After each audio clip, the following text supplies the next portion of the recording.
जिस महान व्यक्ति ने, एडिसन ने, दुनिया को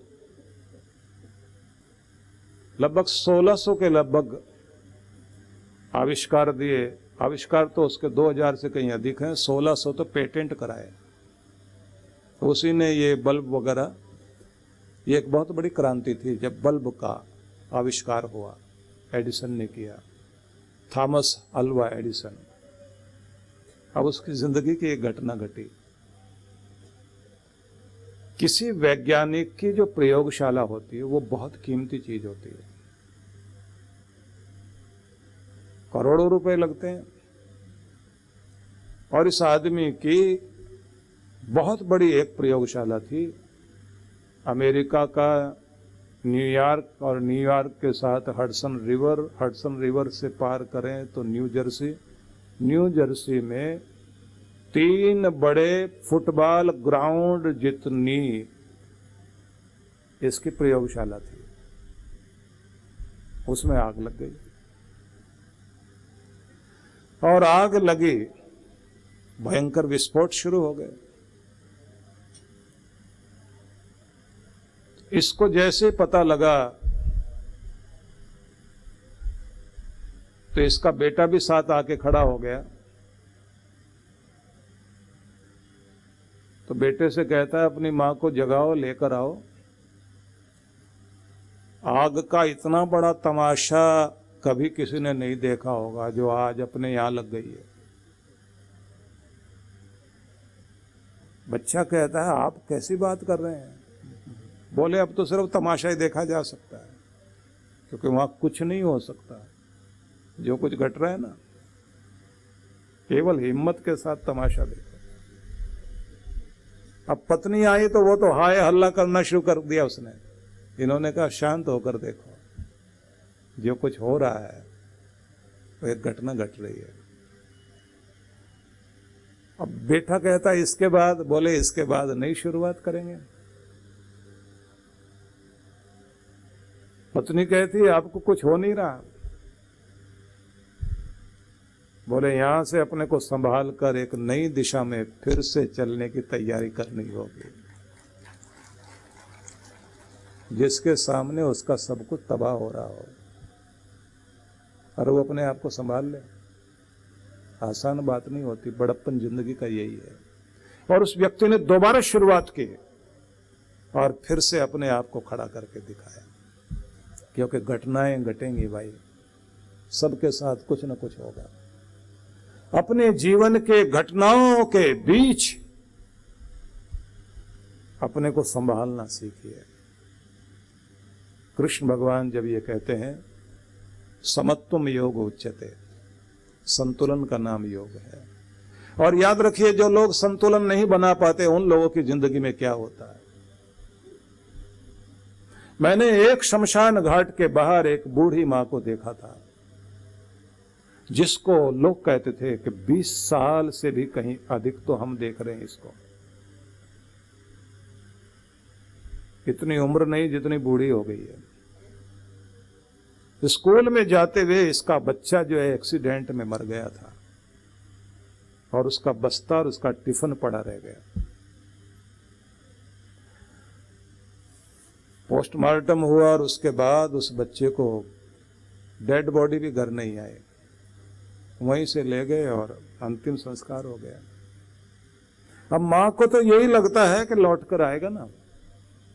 अब ये रोज उसके लिए खाना बनाकर लेकर आती है और इस टिफिन में, छोटा सा टिफिन पकड़ा हुआ उसने, स्कूल बैग जो पुराना पड़ गया, फट गया, उसको लटका कर आती है और रोज कहती है मेरा बच्चा आने वाला है, मेरा बच्चा आने वाला है, स्कूल से आएगा। समय रुक गया उसका वहीं का वहीं।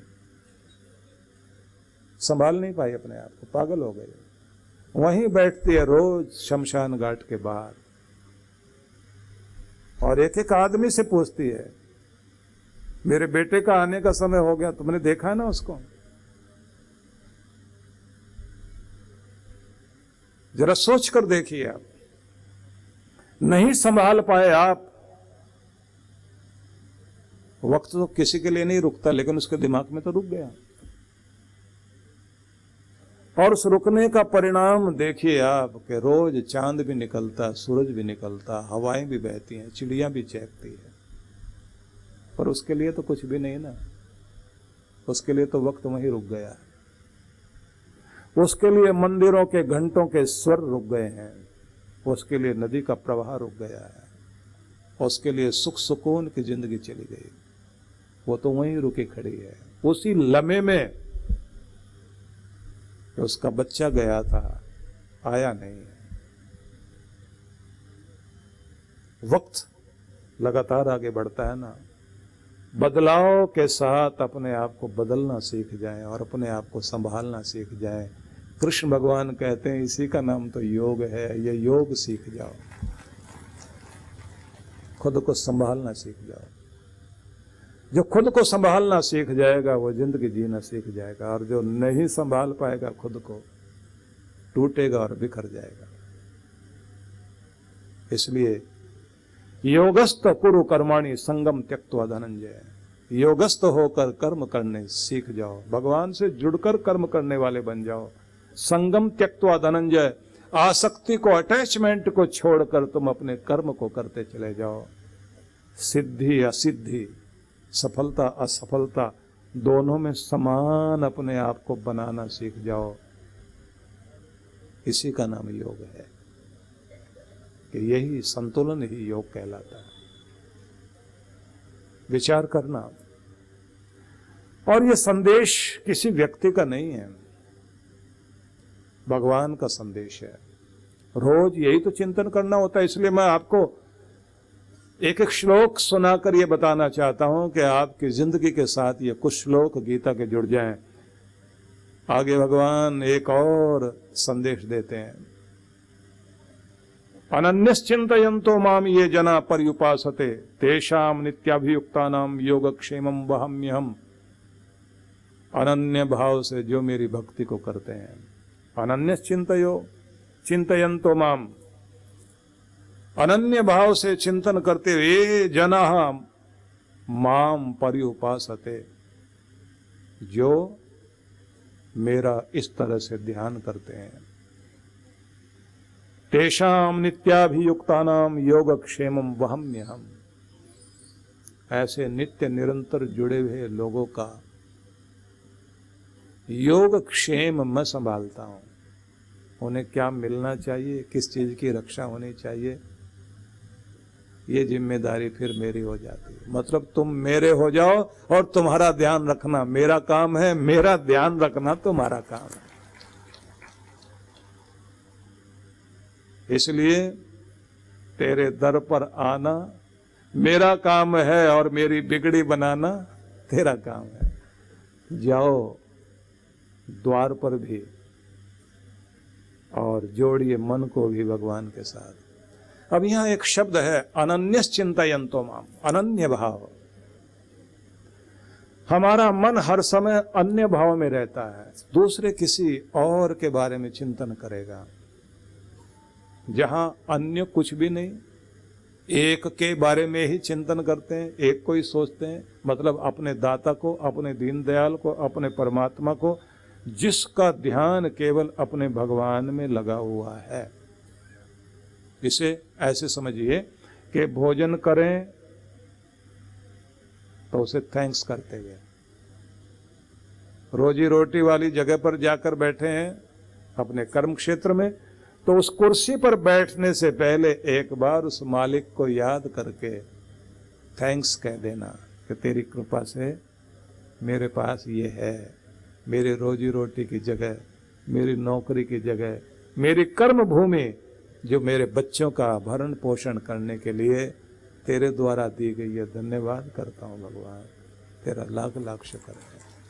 कितने वो लोग भी तो हैं जिनके पास, मेरे साथ ही पढ़ते पढ़ते, जिनके पास ये नहीं है। तो मेरा कर्म महान था ऐसा नहीं, भगवान तेरी कृपा महान है, तेरी दया के कारण ये हुआ है। अपने घर की तरफ आते हुए, अपने घर के द्वार में प्रवेश करते समय धन्यवाद कर देना, मेरे प्रेम का मंदिर, मेरे रिश्तों का मंदिर, मेरे अपनों का घर है ये मेरा घर। इस पर अपनी दया दृष्टि बनाकर रखना भगवान। ये अनन्य भाव, मतलब जो भी आप कर रहे हैं। इसलिए भगवान ने एक और श्लोक में कहा, यत करोसि यद अस्नासि यद जुहोसि ददासि यत, जो भी करते हो, जो भी देते हो, सब मुझे अर्पण कर दो, मुझसे जुड़ जाओ तुम। ये सब श्लोक आपके गीता से नोट करके अपने नित्य प्रति के लिए आपके पास चिंतन मनन करने के लिए रहने चाहिए, क्योंकि कृष्ण कृपा पाने का तरीका यही है। यदि आप इनका पाठ करते हैं, और मेरा निवेदन यह है कि गीता के उन श्लोकों पर भी ध्यान देना जो 12वां अध्याय है ना गीता का। पहली बात तो ये कहना चाहता हूं, हर हिंदू के घर में गीता जरूर होनी चाहिए, हर एक के घर में गीता होनी चाहिए। और गीता के वचन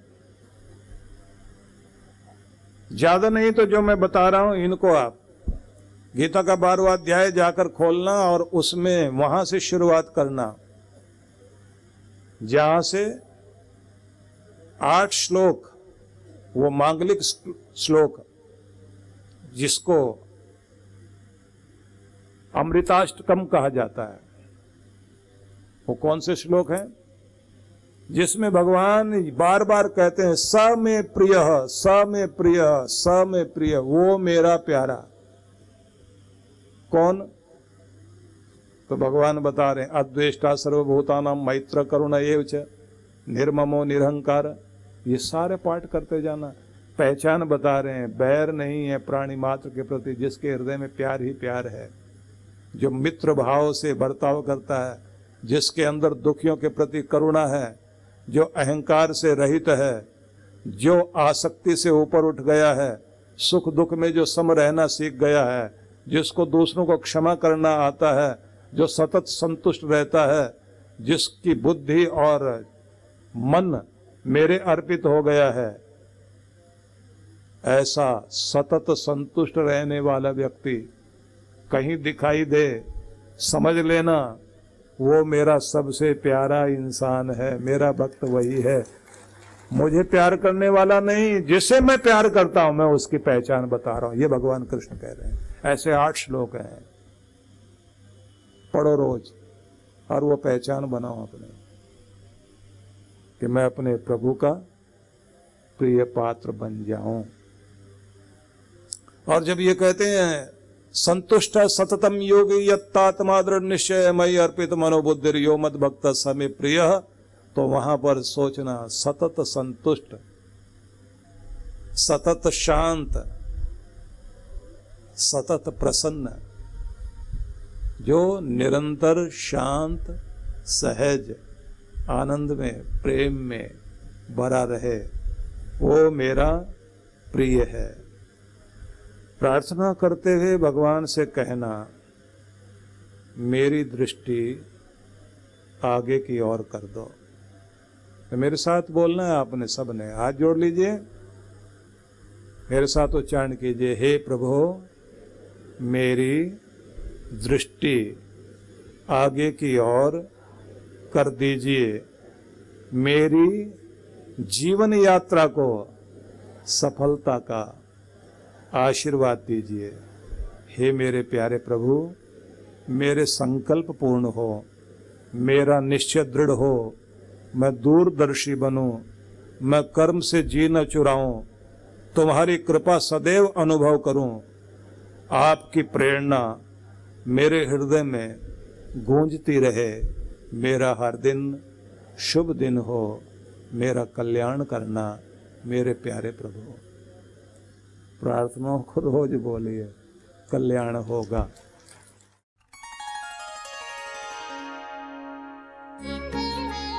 परम पूज्य श्री सुधांशु जी महाराज एवं डॉक्टर अर्चिका दीदी जी के पावन सानिध्य में विश्व जागृति मिशन पिछले कई वर्षों से जनहित को सुख समृद्धि एवं रिद्धि सिद्धि प्राप्त कराने हेतु गणेश लक्ष्मी महायज्ञ का आयोजन करता आ रहा है।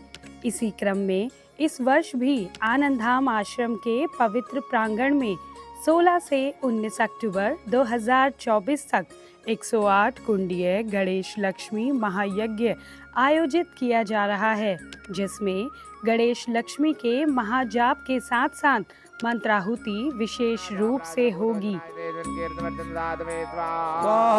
साथ ही 17 अक्टूबर को वरदान सिद्धि साधना में सम्मिलित होकर देव गुरु कृपा प्राप्त करें। कार्यक्रम की रूपरेखा दिनांक 16 से 19 अक्टूबर 2024 प्रातः 8 बजे। विशेष कार्यक्रम 17 अक्टूबर वरदान सिद्धि साधना एवं शरद पूर्णिमा पर गुरु दर्शन।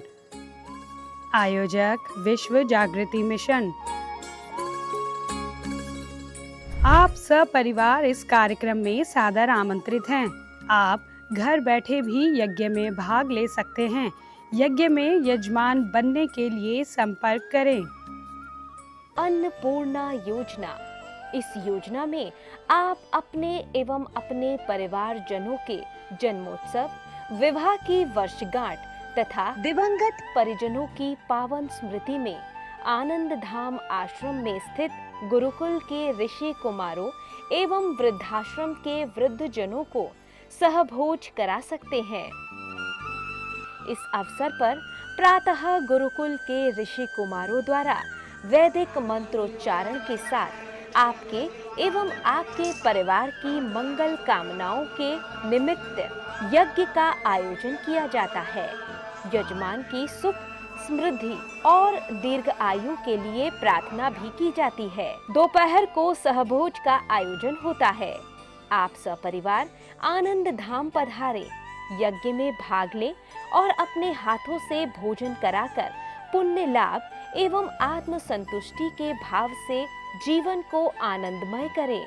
इस योजना से जुड़ने के लिए एवं अधिक जानकारी के लिए संपर्क करें 9582954200 9560792792।